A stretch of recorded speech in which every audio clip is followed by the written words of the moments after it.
पुराण भागवत निर्मल शुक मुख विगलित निगम कल्प फल परमानंद सुधा रसमय फल लीला रति अति रस निधान की आरती अति पावन पुराण की धर्म भक्ति विज्ञान ठाने की।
सद्गुरुदेव भगवान की जय।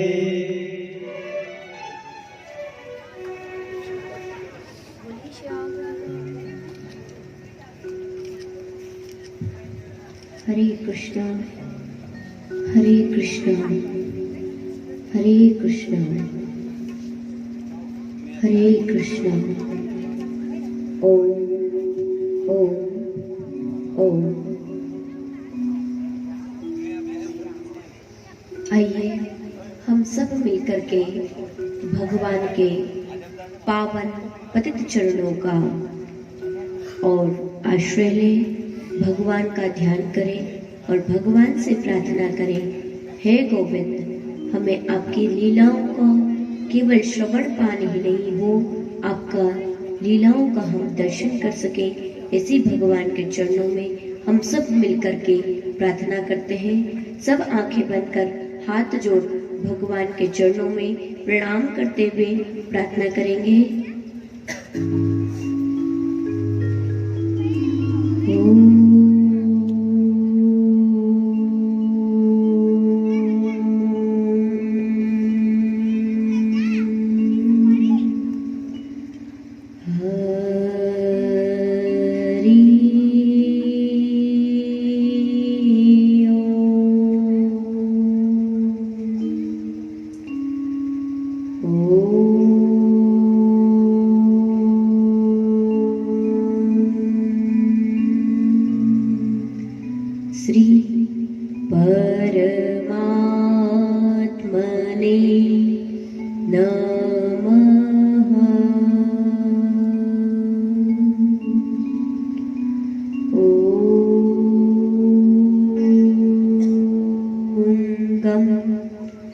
गणपतये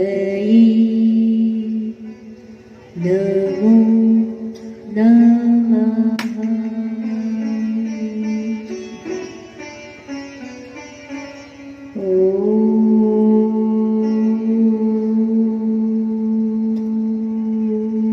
नमो भगवते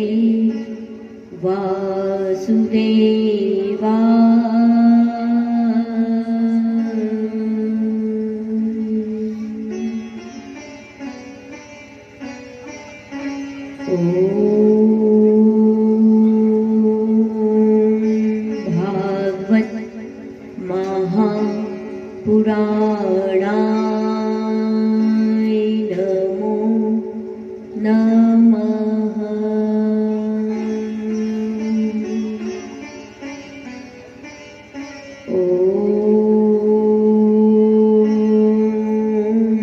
श्री सद्गुरुदेवाय नमः।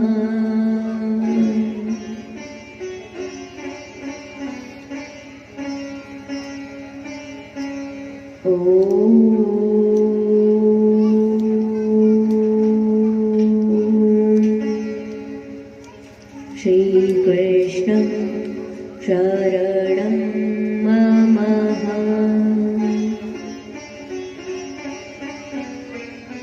श्री राधा कृष्णाभ्यां नमः।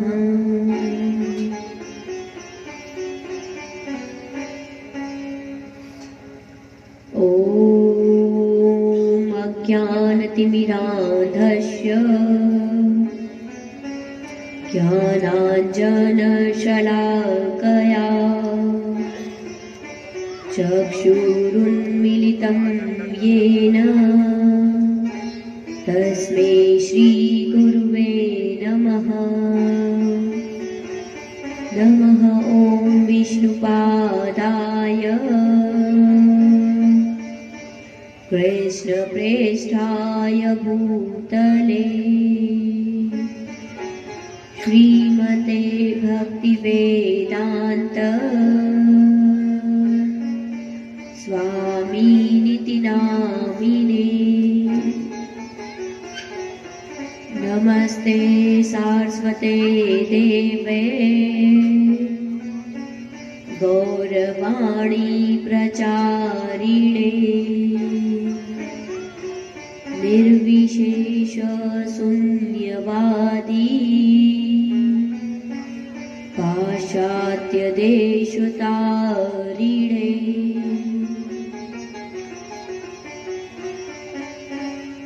हे कृष्ण करुणा सिंधो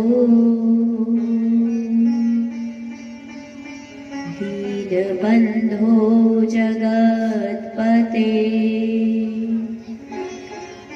गोपेश गोपिका कान्त राधाकान्तं नमोऽस्तुते। तप्तकाञ्चन गौराङ्गी राधे वृन्दावनेश्वरी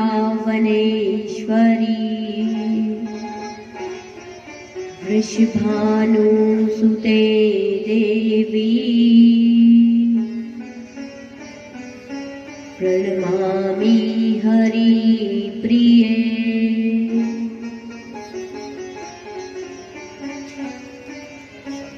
वाञ्छाकल्पतरुभ्यश्च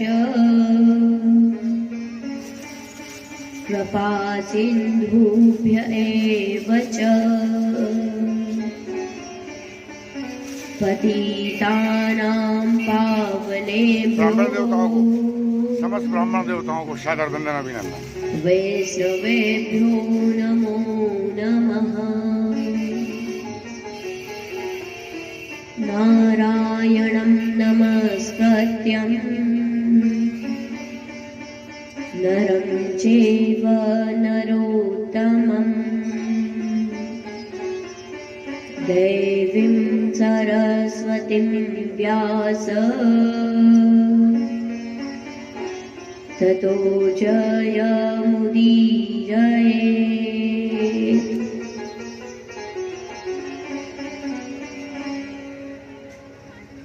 श्री कृष्ण चैतन्य प्रभु नित्यानंद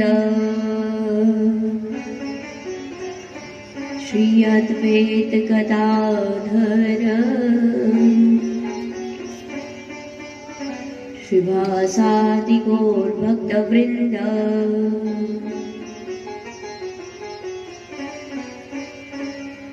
सभी भक्त अपने दोनों हाथों पर उठाकर भगवान की शरणागति में जाएंगे। हरे कृष्णा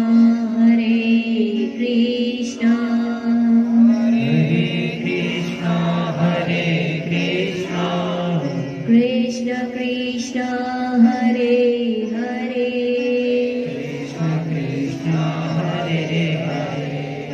हरे राम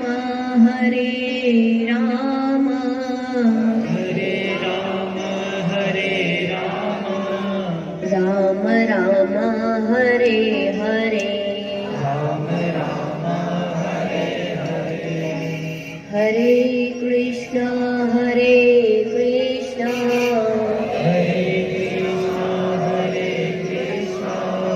कृष्ण कृष्ण हरे हरे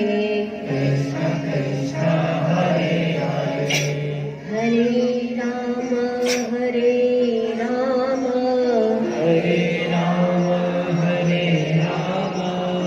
राम राम हरे हरे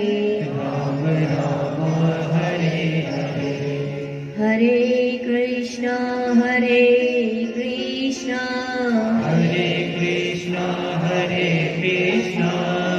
कृष्ण कृष्ण हरे हरे हरे राम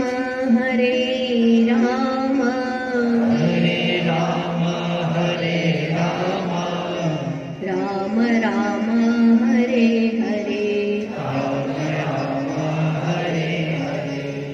हरे कृष्णा।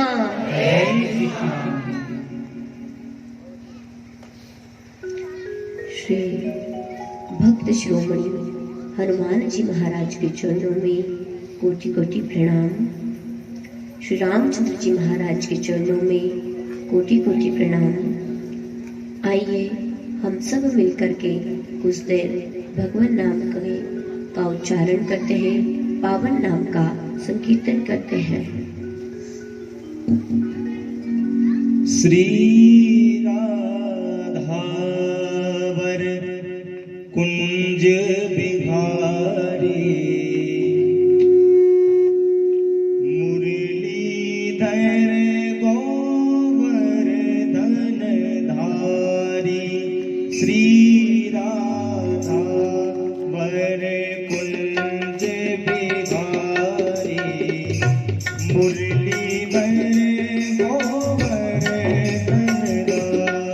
मुरलीधर बिहारी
मुरलीधर गोवर्धन धारी श्री राधावर कुंज बिहारी श्री राधावर कुंज बिहारी श्री राधावर कुंज बिहारी श्री राधावर कुंज बिहारी मुरलीधर गोवर्धन धारी मुरलीधर गोवर्धन सारी से बच्चे ऊपर हाथ करके दोनों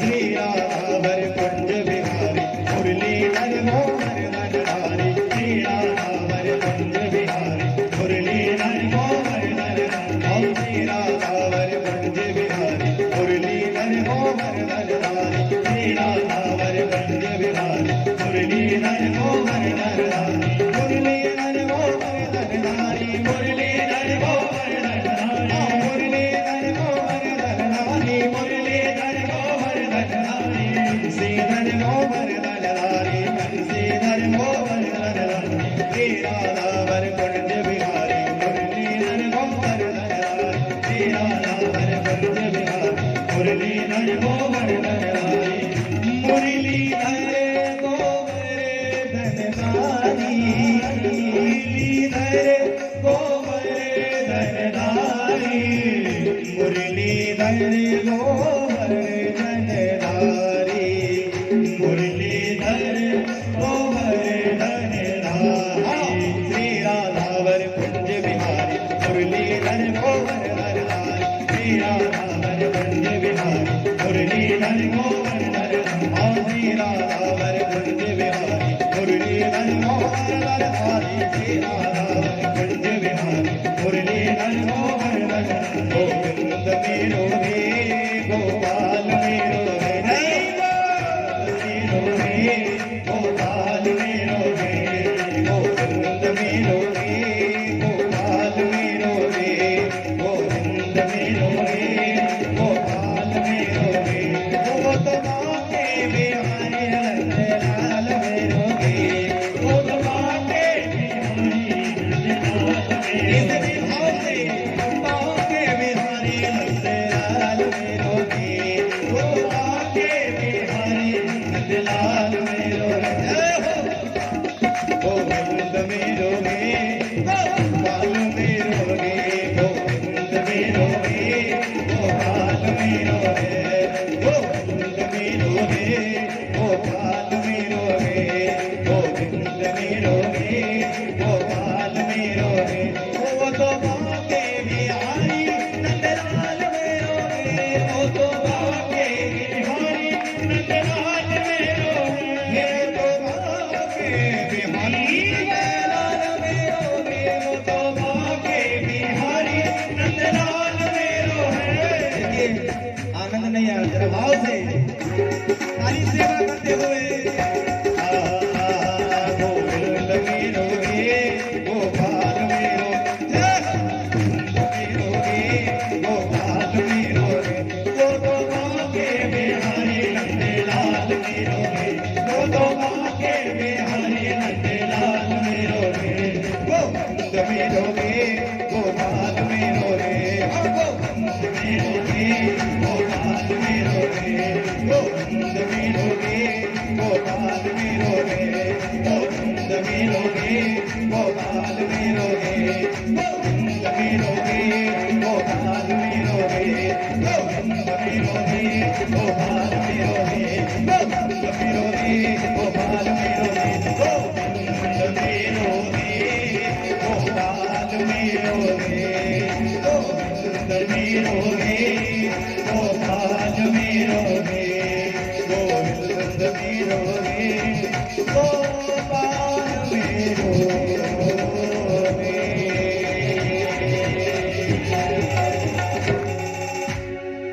श्री राधावर कुंज बिहारी मुरलीधर गोवर्धन धारी बांके बिहारी लाल की जय हो। की, कृष्ण कन्हैया लाल की, श्यावर रामचंद्र भगवान की, भक्त शिरोमणि हनुमान जी महाराज की, सद्गुरुदेव भगवान की, भागवत महापुराण की।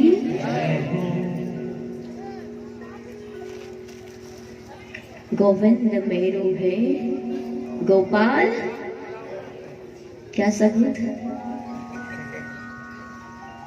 बड़ी रोज रोज कहते हो गोविंद मेरो है, गोपाल मेरो है, सुबह शाम दोपहर तीनों समय कहते हो गोविंद मेरो है, गोपाल मेरो है। क्या सबूत? राम जी की कहते तो और मान लेते हैं, नित्य प्रति कहते हो गोविंद मेरो है, गोपाल मेरो है, कि यूं ही कहते हो। ऐसा कभी कभी होता है कि कोई व्यक्ति बहुत बड़ा व्यक्ति बन जाए तो हम सब कहते हैं अरे ये तो हमारा है ना, ये तो हमारा है। तो कहीं आप लोग भी इसलिए तो नहीं कहते कि वो बहुत बड़ा है इसलिए उसको अपना बता दो। ऐसा होता है जब कोई व्यक्ति बहुत छोटा होता है तो बोले इसको जानते हो, बोले नहीं जानते, नहीं जानते। लेकिन वही व्यक्ति जब कुछ बड़ा बन जाए, कुछ ऑफिसर बन जाए, फिर लोग कहते हैं अरे ये तो जो दूर दूर के रिश्तेदार होते हैं ना, जिसका कोई रिश्ता नहीं लगता, वो भी कहीं कहीं रिश्ता जोड़ के बोलता है ये तो मेरा भाई लगता है, पता नहीं किधर से जोड़ के लगता है। तो ऐसे ही कहीं कन्हैया को जबरदस्ती रिश्ता तो नहीं जोड़ रहे, कैसे है बताओ? और नहीं हो तो बता दो, हम जोड़ देते हैं रिश्ता। अगर रिश्ता नहीं है, ऐसे ही बना रखा हो, जबरदस्ती बोल रहे हो कि गोविंद मेरो है, गोपाल मेरो है, तो वैसे भी हम यहाँ संबंध कराने ही आए हैं।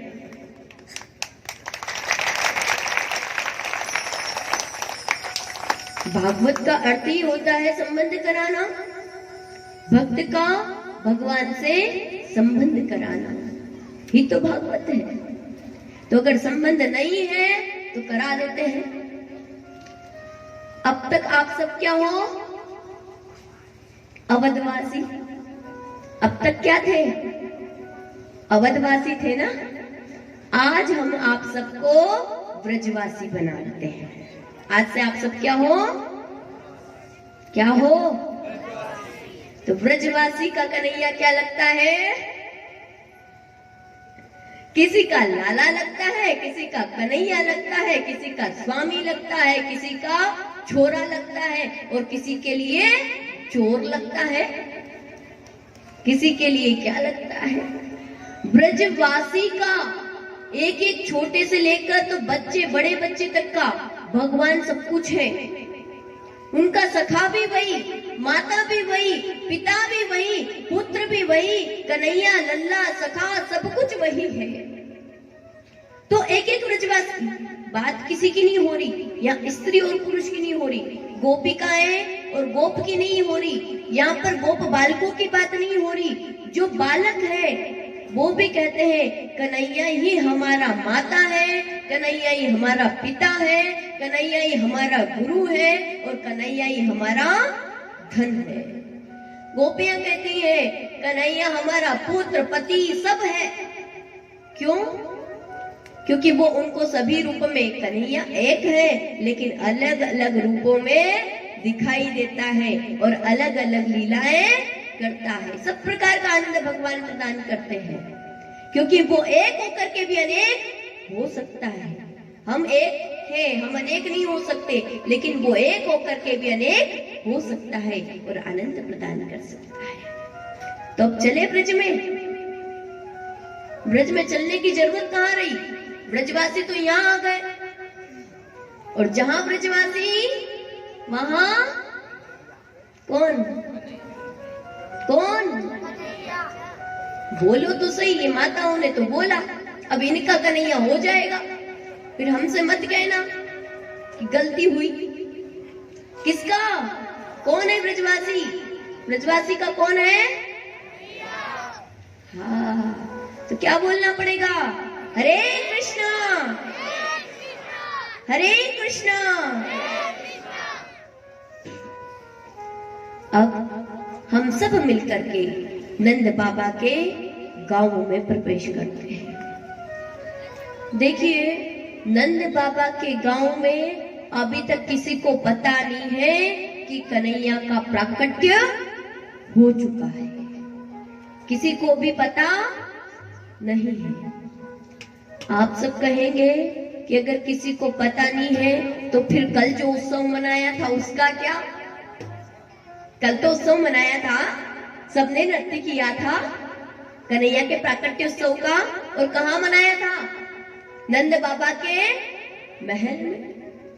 लेकिन वो जो कल का सब कुछ था वो केवल नंद बाबा का स्वप्न था। वो स्वप्न में ही ये सब कुछ दर्शन कर रहे थे कि मेरे घर छोटा सा कन्हैया आया है और सब ब्रजवासी मेरे यहाँ नृत्य कर रहे हैं। अभी तो ब्रज में वास्तव में किसी को भी पता नहीं है कि कन्हैया प्राकट्य हो चुका है। इसलिए पहले तो कन्हैया के प्राकट्य की सूचना देते हैं ब्रजवासी को। यहाँ पर नवमी तिथि के प्रातः काल यहाँ पर नंद बाबा ने जो रात्रि को स्वप्न देखा था, उस स्वप्न को याद करते हुए प्रफुल्लित मन से, मेरे घर तो लाला आ गया है। कल का स्वप्न याद करो, कल कितना उत्सव हुआ था, आनंद हुआ था।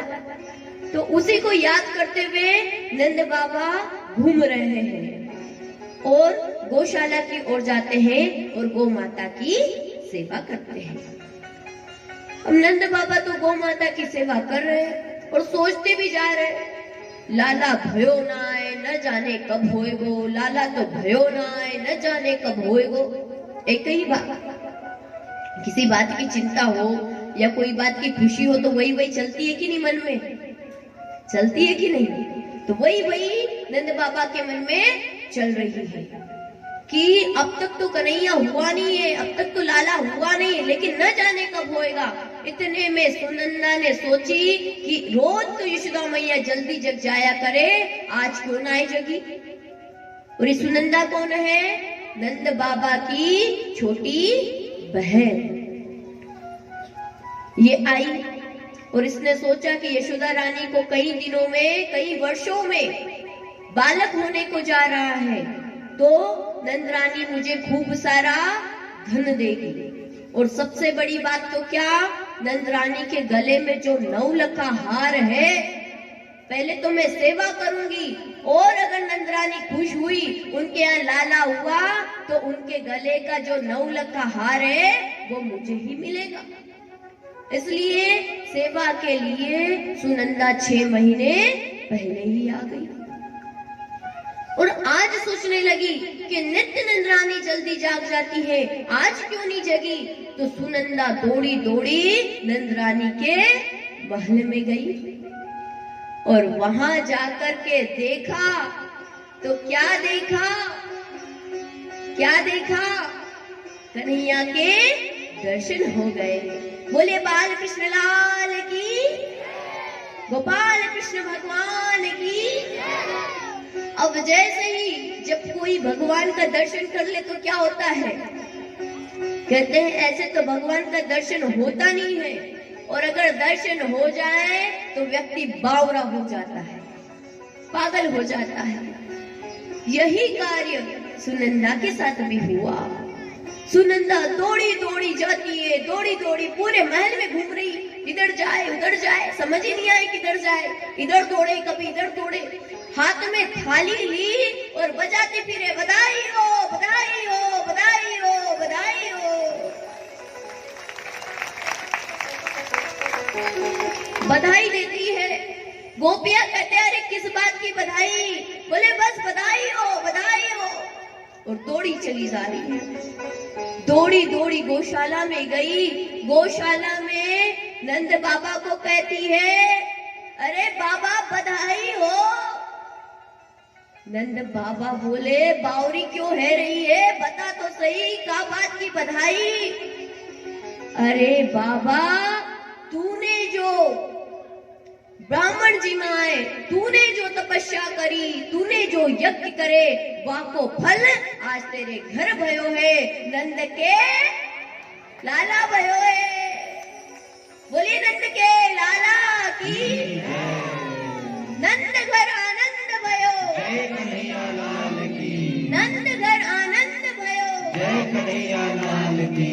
नंद घर आनंद भयो, जय कन्हैया लाल की। वारे ब्रजवासियों,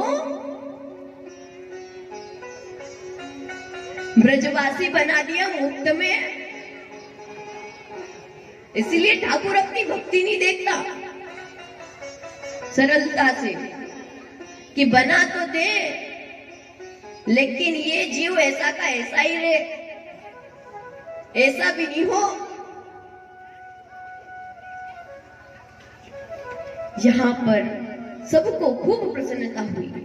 नंद बाबा ने जाकर के यमुना जी में 108 डुबकी लगाई और सब ब्रजवासियों से कहा, जाओ रे छोरा, सब सच धज के आओ, जाओ सब स्नान करके आओ। सब अपने अपने घर को गए, सब स्नान करके आए और स्नान करके सब खूब तैयार हुए हैं। और आज नंद बाबा कैसे तैयार हुए हैं? और 75 वर्ष के हैं गए नंद बाबा, लेकिन आज यमुना जी में स्नान किया, 108 डुबकी लगाई, सिर पे साफा बांधा, तिलक लगाया, माला पहनी और सुंदर से वस्त्र धारण किए और कहते हैं, ला रे छोरा दर्पण ला तो जरा, बता तो सही आज हम कैसे लग रहे हैं। सब ब्रजवासी बोले, अरे देखने की कोई जरूरत ही नहीं है, आज तो आप एकदम दूल्हा जैसे लग रहे हो। बोले आज तो लगना ही पड़ेगा, आज लाला जो भयो है। अब दौड़े दौड़े नंद रानी के पास गए। यहाँ पर पूरे ब्रज में, जैसे आपके यहाँ कोई खबर होती है ना गांव में, कोई किसी के यहाँ कुछ हो, पूरे गांव में बिना मीडिया के खबर पहुंच जाती है। एक से एक, एक से दो, दो से तीन, एक फटीका फूटा नहीं है ना, पता नहीं क्या हुआ है। पहले पहले आवाज आती है तो यही सोचते हैं कि आया कि गया, है ना, यही होता है। तो यहाँ पर भी पूरे ब्रज में खबर पहुंच गई। अब जितनी भी ब्रज की गोपियां हैं सब तैयार हो करके आ रही हैं, खूब तैयार हो रही, खूब सज रही, खूब सज धज कर आ रही है।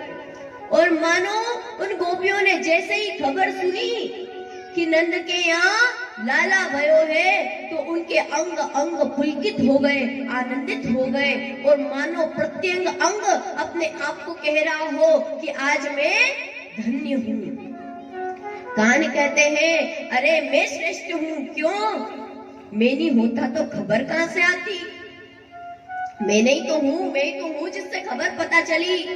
आंखें कहती है, अरे कन्हैया के दर्शन तो हम ही करेंगी, तू भले सुन ले पर देख नहीं सकता।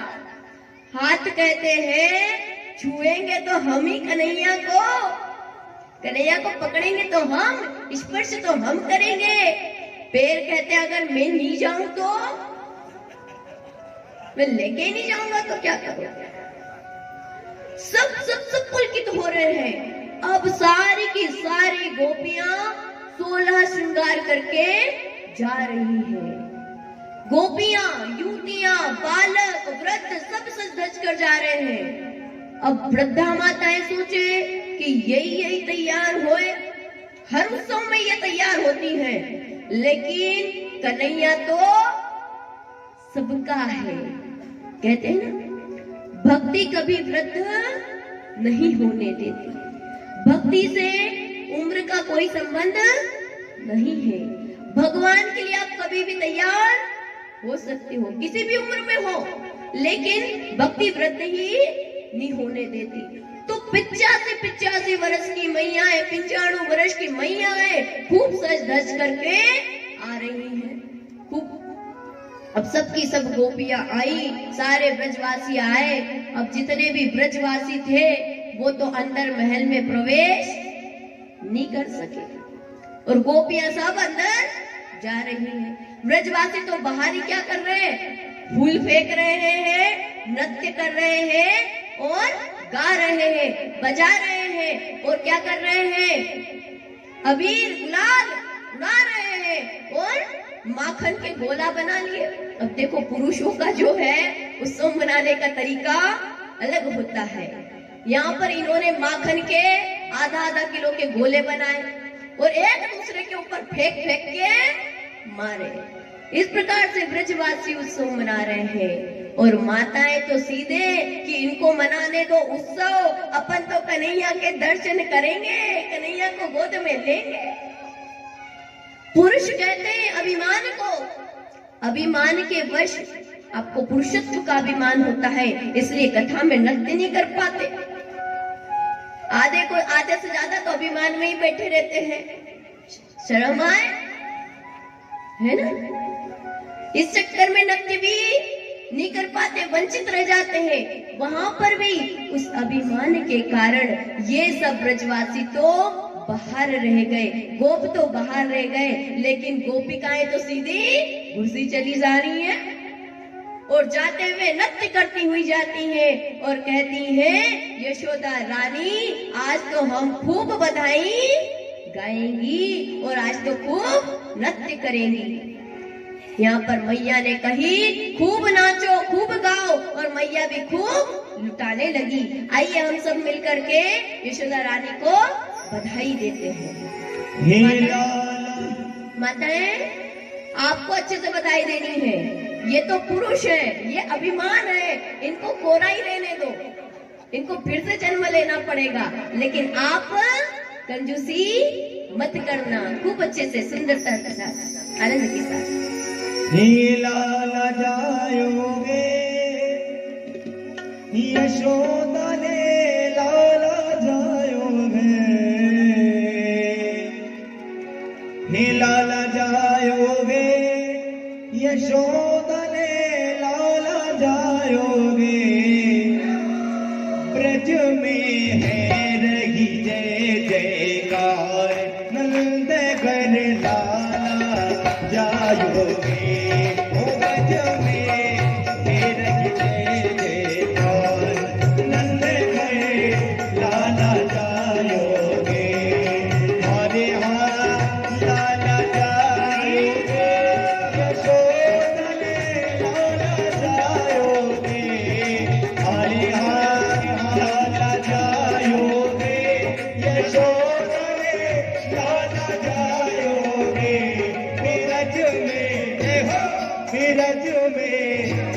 बिरज में रही जय जयकार, नंद घर लाला जायोगे। बिरज में रही जय जयकार, नंद घर लाला जायोगे।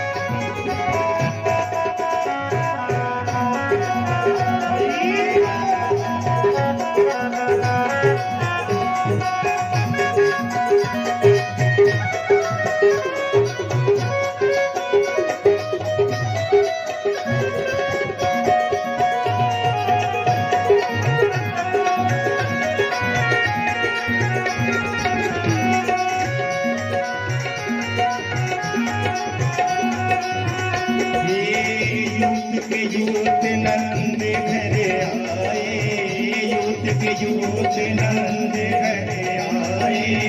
बाल बाल सब हिल मिल गाए, बाल बाल सब हिल मिल गाए।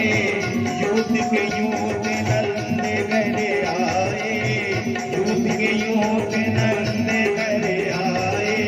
बाल बाल सब हिल मिल गाए, बाल बाल सब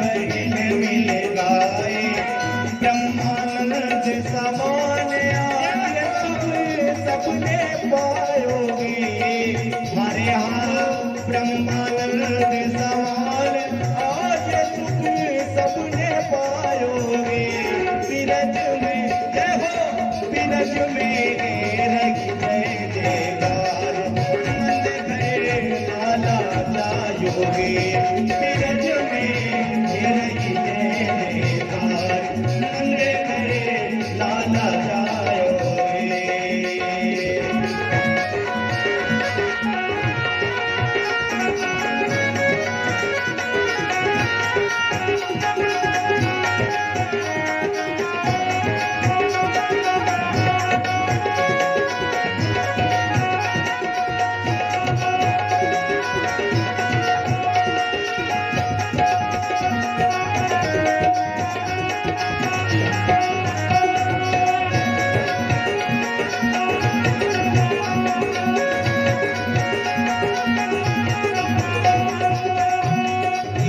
ब्रह्मा शिव सनकादि आए ब्रह्मा शिव सनकादि आए सिद्ध मुनि सब देव सिधाए सिद्ध मुनि सब देव सवाए वर पालन को रोग वर पालन को रोग सबन मिले मंगल गायोगे हरे पालन को रूप सबने आजे मंगल गायोगे बिरज में रही जय जयकार नंद गए लाला गायोगे बिरज में रही जय जयकार नंद गए लाला गायोगे।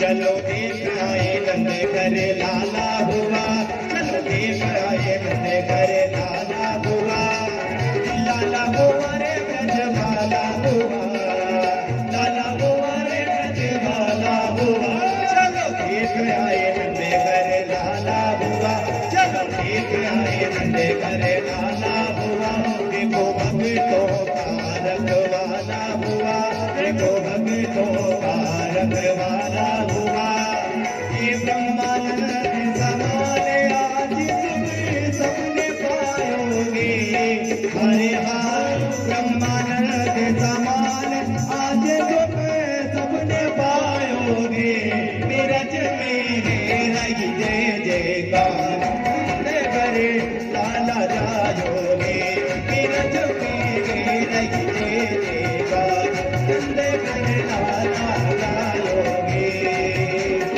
नंद के आनंद भयो ने कन्हैया लाल की नंद के आनंद भयो ने कन्हैया नंद के आनंद भयो ने कन्हैया लाल की नंद के आनंद भयो ने कन्हैया लाल की कन्हैया लाल की जय हो लाल की जय कन्हैया लाल की जय हो लाल की जय कन्हैया लाल की जय हो लाल की जय कन्हैया लाल की जय हो लाल की नंद के आनंद भयो ने कन्हैया लाल नंद के आनंद भयो ने कन्हैया लाल की नंद के आनंद भयो ने कन्हैया लाल की नंद के आनंद भयो ने कन्हैया लाल की जय कन्हैया लाल की जय हो लाल की जय कन्हैया लाल की जय हो लाल की नंद के आनंद भयो ने कन्हैया लाल की नंद के आनंद भयो ने कन्हैया लाल की हाथी घोड़ा लाल की जय कन्हैया लाल की हाथी घोड़ा लाल की जय कन्हैया लाल की जय कन्हैया लाल की जय कन्हैया लाल की जय कन्हैया लाल की जय कन्हैया लाल की जय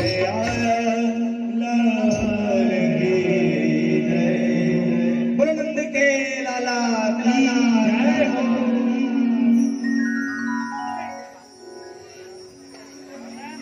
बोली गोपाल कृष्ण भगवान की नंद घर आनंद भयो कन्हैया लाल की नंद घर आनंद भयो जय कन्हैया लाल की।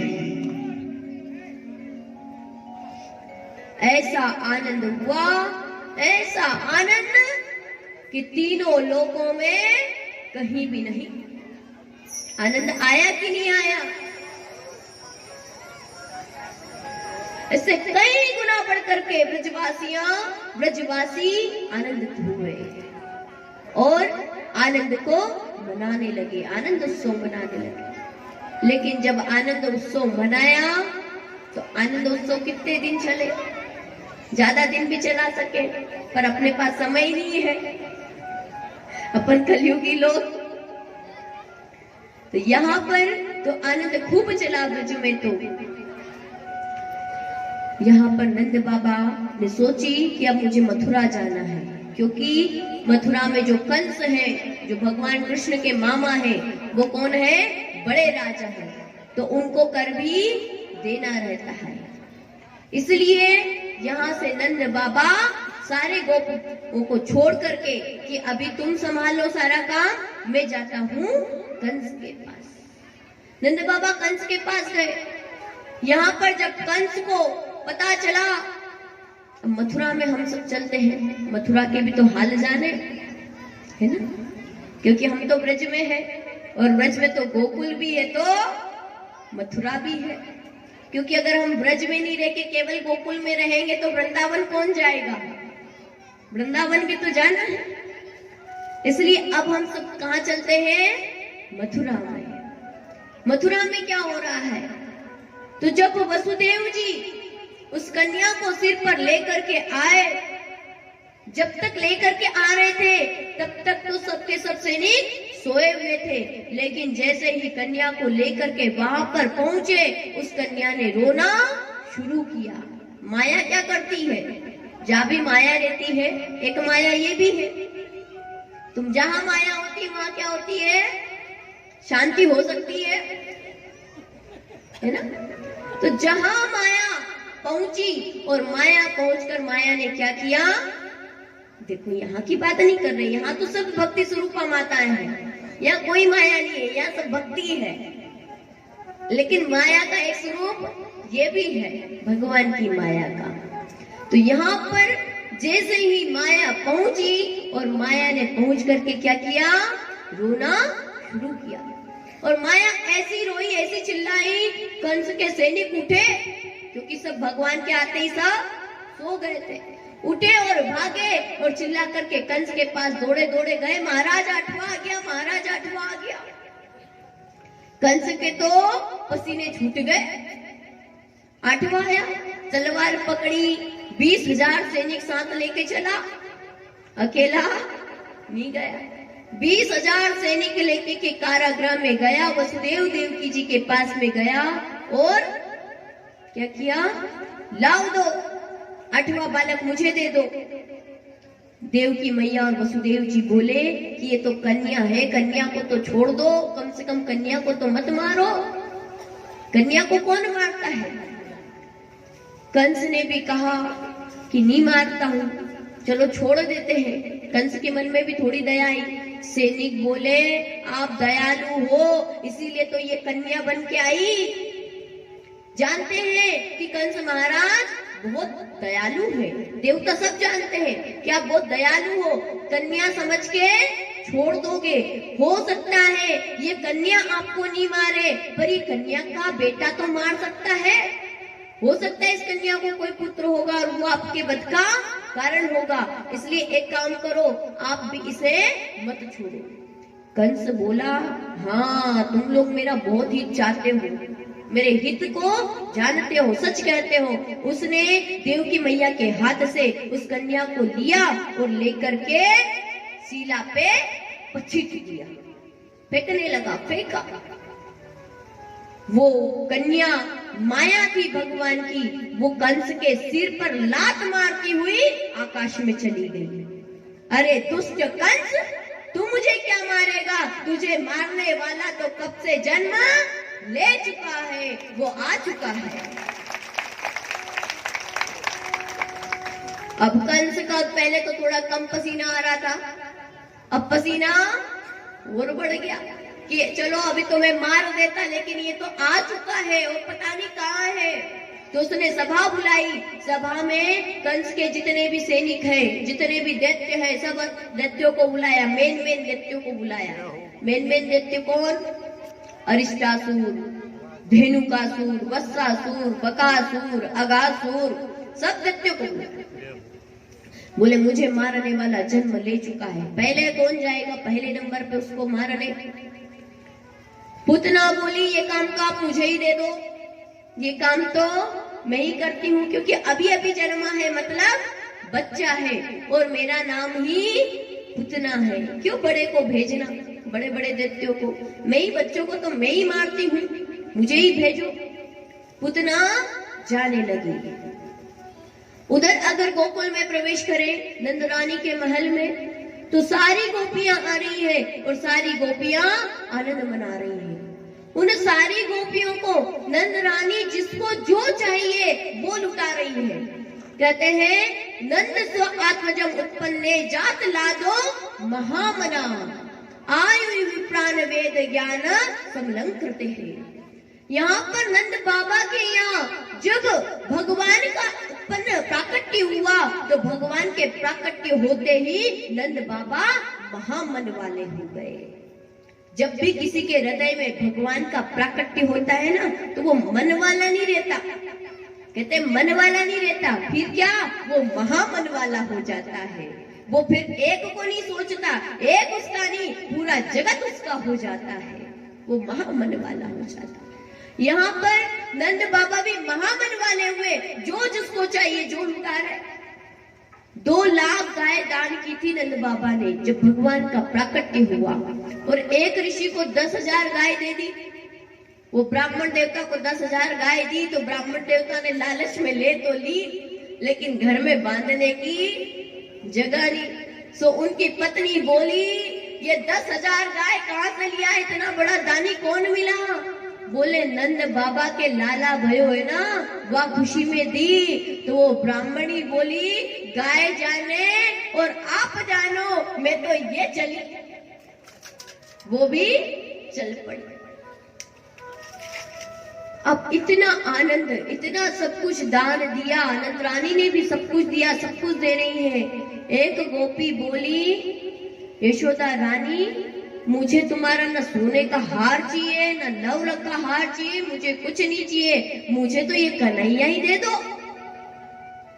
देखो अलग अलग चीजें मांगो, इससे तो कन्हैया को ही मांग लो जो आनंद का कारण है। माया को मांगो, इससे तो मायापति को ही मांग लो। मायापति अगर आ जाए तो माया आएगी कि नहीं आएगी?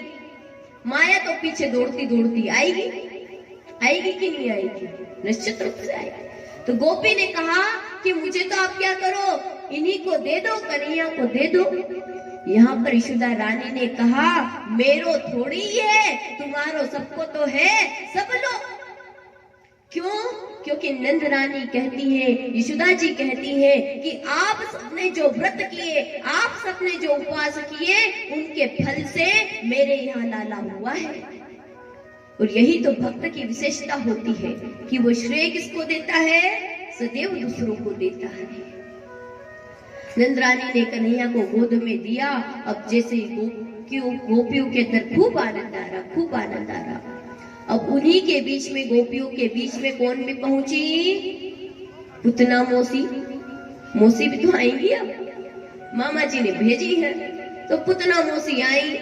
अब पुतना मौसी थी दैत्य, लेकिन ऐसा सुंदर श्रृंगार करा। पहले तो उनके जो दांत इतने बड़े बड़े थे, थोड़े थोड़े दांत घिसवाए क्योंकि छोटे करने पड़े। और दैत्य के जो दांत होते हैं, राक्षसी के जो दांत होते हैं, वो कैसे होते हैं? बहुत बड़े बड़े।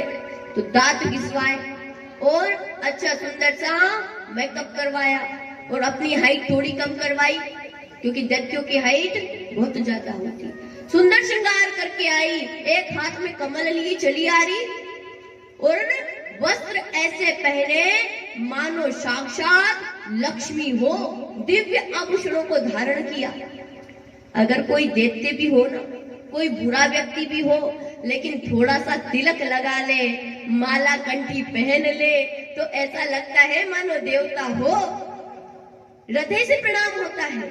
अच्छा बताओ, किसी को आप तिलक धारण किए हुए देखते हो और भगवा वस्त्र में देखते हो तो क्या होता है? हृदय से आप इन हाथों से प्रणाम करो या मत करो, लेकिन हृदय से प्रणाम जरूर होता है। क्यों? क्योंकि ऐसा लगता है दिव्य दिव्य, सब कुछ दिव्य है। तो हमारे यहाँ तो जड़ चीजें भी काम करती है। अब ये कपड़ा तो जड़ है, ये कपड़ा क्या है? जड़ है, लेकिन ये जड़ भी दिव्य हो जाता है। तो यहाँ पर जब उसने दिव्य वस्त्रों को धारण किया तो सबको क्या लगा कि शायद ये कोई देवी है, तो सबने अंदर आने दिया। अब पुतना आई और पुतना ने आकर के, आप सब जानते हैं कथा, कि लाला को गोद में लिया और गोद में लेकर के मारने का प्रयत्न किया। लेकिन कन्हैया ने क्या किया, पहले तो विष देने आई। अब मौसी जी है, जो कुछ भी पिलाए, जो कुछ भी दे, तो मौसी जी ने क्या दिया, विष दिया। और भगवान तो कोई गाली भी दे तो ले लेता है, कोई प्रेम करे तो भी ले लेता है। तो यहाँ पर पुतना जी ने, पुतना मौसी ने क्या दिया, विष दिया। तो भगवान विष भी पी गए। ये भी दे दो, कुछ लोग होते हैं ना, उनको कुछ भी दे दो सब डाइजेस्ट कर जाते हैं। ऐसे ही भगवान ने क्या किया, पहले विष का पान किया, फिर दुग्ध का पान करना शुरू कर दिया, और फिर अब प्राणों का भी हरण करना प्रारंभ किया। जब पुतना के प्राणों का भगवान ने हरण करना शुरू किया, पुतना को बड़ा कष्ट हुआ। पुतना कहती है, अरे कन्हैया छोड़, अरे कन्हैया छोड़, ये कैसा बच्चा है, पहले विष भी पान कर गया और मेरे प्राणों को हरण कर रहा। अरे कन्हैया छोड़, अरे कृष्ण छोड़। धीरे से छोटे से कन्हैया बोले, मौसी हमको तो पकड़नो ही आवे, छोड़नो तो आवे ही ना है। और तो अब पुतना आकाश में ले उड़ी कि यहाँ तो गड़बड़ हो जाएगी। आकाश में वो लेकर के उड़ी भगवान को, और आकाश में गए भगवान, और वहां पर उसके प्राणों का हरण कर लिया। पुतना मौसी जमीन पे धड़ाम से गिरी। बोली बालकृष्ण भगवान की। अब छोटे से कन्हैया पुतना मौसी के वक्ष स्थल पर बैठ करके खेल रहे, आनंद से खेल रहे। अंत को क्या फर्क पड़ता है। सारे के सारे ब्रजवासी ने ये जब धड़ाम की आवाज सुनी तो दौड़े। सबने पूछा, कन्हैया कहाँ है, लाला कहाँ है। मैया कहने लगी कि वो जो आई थी उनको मैंने दिया था, वो देवी के पास है। सबने देखा तो कन्हैया पल्ले में है ही नहीं, वो देवी भी कहीं नहीं दिख रही। तो सब दौड़ दौड़ करके जहां आवाज आई थी वहां गए, और जा करके देखा तो देख करके सब माता यशोदा को कहने लगे कि हमने व्रत उपवास आदि किए, उससे अब बुढ़ापे में जाके बालक आया, लेकिन क्या बालक को संभालना नहीं आता। हे यशोदा रानी, तुम्हें बालक को संभालना नहीं आता, तुम नहीं संभालती हो अच्छे से, कन्हैया का ध्यान नहीं रखती। यशोदा रानी कहती है, क्षमा कर दो बहना, मैंने समझी कोई देवी होगी, लाला को आशीर्वाद देने आई है, इसलिए मैंने सोचा आशीर्वाद दिला दूं। और यशोदा रानी इतना सब कुछ क्यों कर रही थी, केवल कन्हैया को आशीर्वाद दिलाने के लिए कर रही थी। यहाँ पर यशोदा रानी ने और सारी ब्रज की स्त्रियों ने कन्हैया को पुतना के ऊपर से उठाया और लेकर के चली। अब एक विचित्र बात देखो, सबकी सब गोपियां कह रही हैं कि इसने क्या छू लिया, मृत शरीर छू लिया, तो इसका क्या होना चाहिए, शुद्धिकरण होना चाहिए। और शुद्धिकरण के साथ साथ क्या होना चाहिए, इसकी नजर भी उतारो। हर बात पे नजर उतरती है कन्हैया की। ब्रज की माताओं को प्रेम इतना है कन्हैया से कि हर बात पे कन्हैया की नजर उतारती है।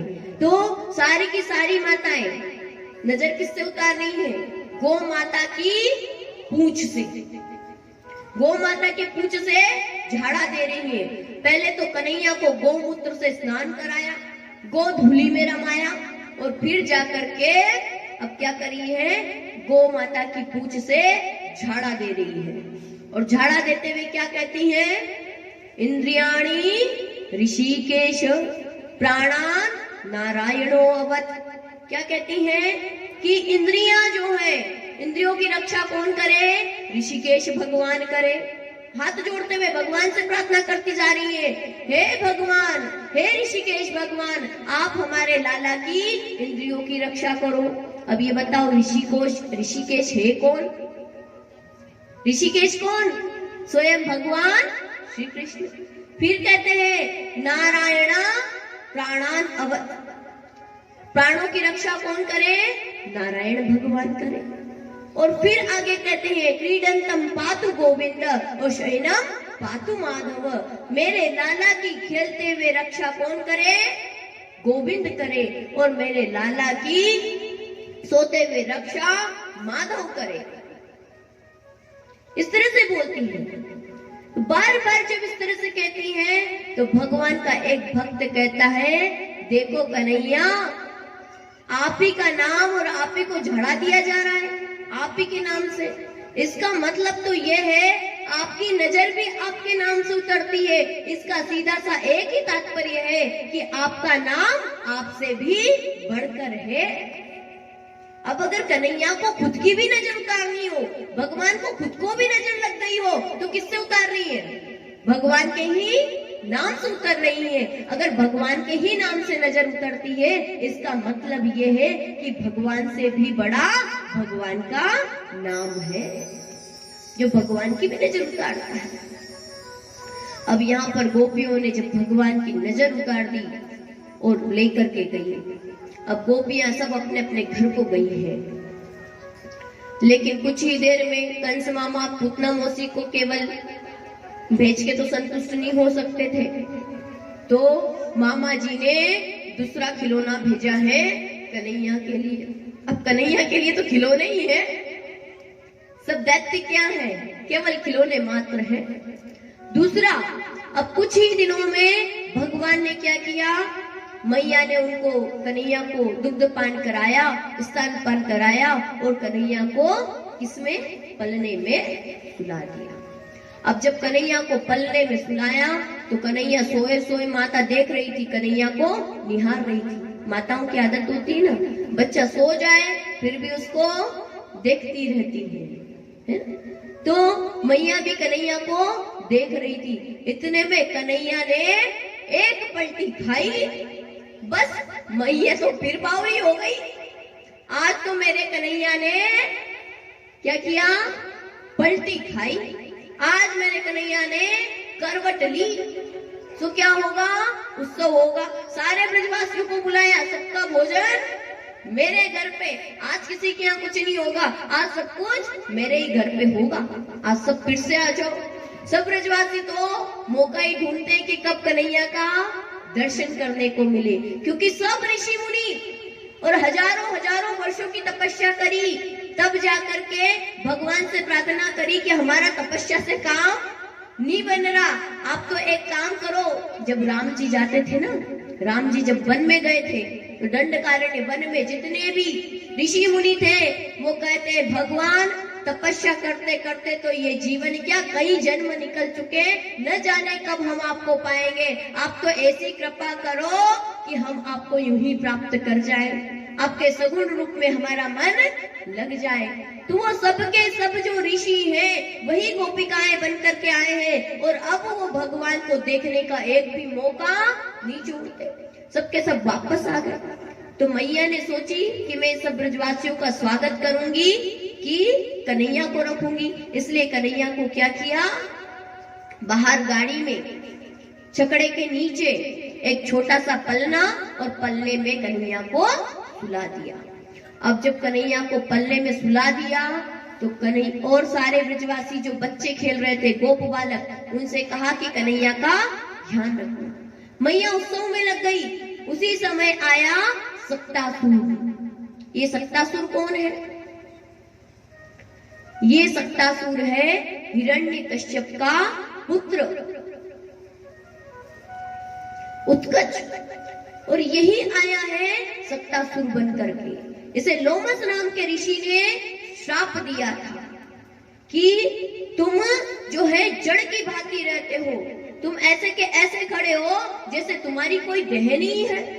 लोमस नाम के ऋषि जब उसके समक्ष आए तो वो ऐसे का ऐसा ही खड़ा रहा। बोले तुम्हारी देह होते हुए भी तुम्हारे देह से भाई थोड़ा झुक जाए, प्रणाम कर ले कि रास्ते से हट जाए, कुछ तो करे, कुछ भी नहीं करे, तू ऐसा का ऐसा ही रहे। तो बोले एक काम कर, तेरे देह होने पर भी तू देह रहित हो जा। तो वो जो सक्तासुर था वो देह रहित हो गया और किसका मित्र बना? कंस का मित्र बना। कंस ने कहा कि जाओ जाकर के कन्हैया का वध कर दो। तो वही सक्तासुर आया और छकड़े में बैठ गया। छकड़े में बैठ करके क्या करने लगा? झगड़े में बैठ गया कि कन्हैया को दबा दूंगा, लेकिन कन्हैया ने एक धीरे से लात मारी और ऐसी लात मारी कि वो लात खाते ही उसका उद्धार हो गया। उद्धार तो हुआ ही हुआ। उस झगड़े में जितना भी दूध, दही, माखन, मटकी सब थी, सब बिखर गया, चारों ओर भूल गया। अब सब गोप बालक जो आसपास खेल रहे थे उनने देखा कि छोटा सा है कन्हैया, इतने इतने बड़े उसके चरण हैं, उसने इतने से चरण से लात मारी और ये गाड़ी जो है उलट गई।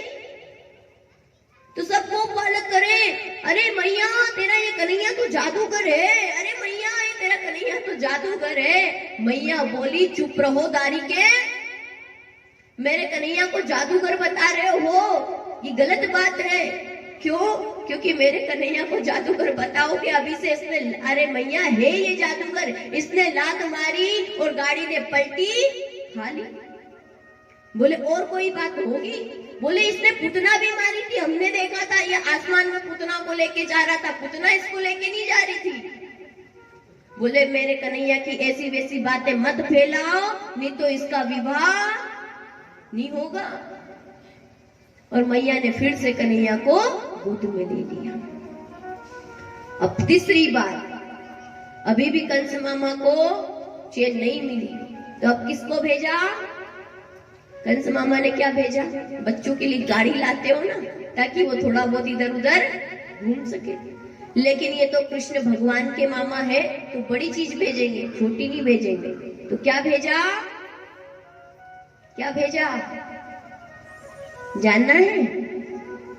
तो फिर क्या बोलना पड़ेगा? कैसे है? ऐसा तो बोलो कि किसी को नींद आ रही हो। हमने बताया था ना, परमार्थ का काम करना है सबको। एक परमार्थ का काम तो यही होता है, ये यज्ञ है। तो क्या करना पड़ेगा? तो तीसरा कौन आया? तृणावर्त आया। और तृणावर्त किसको कहते हैं? गर्मी में आता है नहीं? आता है कि नहीं आपके गांव में? आता है कि नहीं आता है? अब नहीं आता है, अब गया। हाँ, तो वही आया और उसने आकर के ऐसा आया कि कन्हैया यहाँ पर ब्रज में मैया बैठी हुई कन्हैया को स्तनपान करा रही थी। अब कन्हैया को जब स्तनपान कराने लगी, कन्हैया ने लीला की और अपना वजन बढ़ा लिया। और जब अपना वजन बढ़ाया तो मैया को भारी लगे कन्हैया। अरे कन्हैया में इतना वजन, मेरे लाला में इतना वजन, अभी से इतना क्यों बढ़ गया? ये इतना कैसे बढ़ा? फिर माता खुद ही विचार करती है, ब्रजवासी ना बहुत भोले हैं, बहुत भोले। इनके भोलेपन की कथा तो हम बीच में अभी बता ही नहीं रहे, इतने बोले। तो मैया सोचती है कि मेरे कन्हैया को मैं इतनी देर से दूध पान करा रही हूँ, तो मेरा कन्हैया शायद इससे भारी हो गया है। तो कन्हैया को नीचे धरा और अपना काम करने लग गई। कन्हैया को गोदी से नीचे उतार दिया। अब कन्हैया को तो बहुत बुरी लगती है, मुझे नीचे उतार दिया। यहाँ पर इतनी ही देर में तृणावर्त आया और पूरा बवंडर चारों ओर फैल गया। रथ रण सब चारों ओर उड़ने लगे, कोई किसी को दिखाई नहीं दे रहा। इतना तेज बवंडर का रूप धर करके आया, आंधी तूफान हवाएं चलने लगी और पूरे चारों ओर रज ही रज हो गई, तृण ही तृण हो गया। और उसी में कन्हैया को उस तृणावर्त ने उड़ा लिया और उड़ाया और उड़ा करके आकाश में ले गया। कन्हैया को तो क्या हो रहा है? आनंद हो रहा है। मामा जी ने अच्छा खिलौना भेजा। बाकी के मामा भेजते तो वो चलने वाला भेजते जिसमें खुद ही पेडल मारना पड़े, लेकिन कन्हैया के पास तो कैसा खिलौना, उड़े। अब कन्हैया सोच रहे पूरे ब्रज को आज ही देख लो, क्योंकि घर घर जाके क्या भी तो करनी है, चोरी करनी है। घर घर सबके घर गांव में काम पड़ता ही रहता है, तो आज ही सबके घर देख लो। तो कन्हैया ने आज ब्रज की गली गली घूम ली। अब जब खिलौने का काम हो जाए, खेल लो, तो क्या कर देना चाहिए? बच्चे क्या करते हैं? तोड़ देते हैं। और यही काम किसने किया? कन्हैया ने भी किया कि अब मामा जी आपने जो खिलौना दिया था उसका काम हो गया, ब्रज की गलियां हमने देख ली। सो कन्हैया ने तृणावर्त की गर्दन पकड़ी और धार कर दिया। बोलिए कृष्ण कन्हैया लाल की, गोपाल कृष्ण भगवान की। तृणावर्त का भी उद्धार कर दिया। इधर बाबा भोलेनाथ सोचने लगे कि कन्हैया बड़े हो, भगवान बड़े हो, उसके पहले मैं दर्शन करके आऊंगा। और भगवान भोलेनाथ के दो गण हैं, श्रृंगी और भृंगी। तो श्रृंगी और भृंगी कहते हैं हम भी दर्शन करने चलेंगे, हम भी दर्शन करने चलेंगे। बाबा भोलेनाथ कहने लगे धीरे बोलो, नहीं तो एक और साथ लग जाएंगी, और अगर वो साथ लगी तो फिर मुश्किल है जाएगी। आज का दर्शन 2 दिन बाद ही होगा। तो इसलिए यहाँ पर बाबा भोलेनाथ कहते हम दर्शन करने जा रहे हैं और हम किसी को भी लेकर के नहीं जा रहे। इतने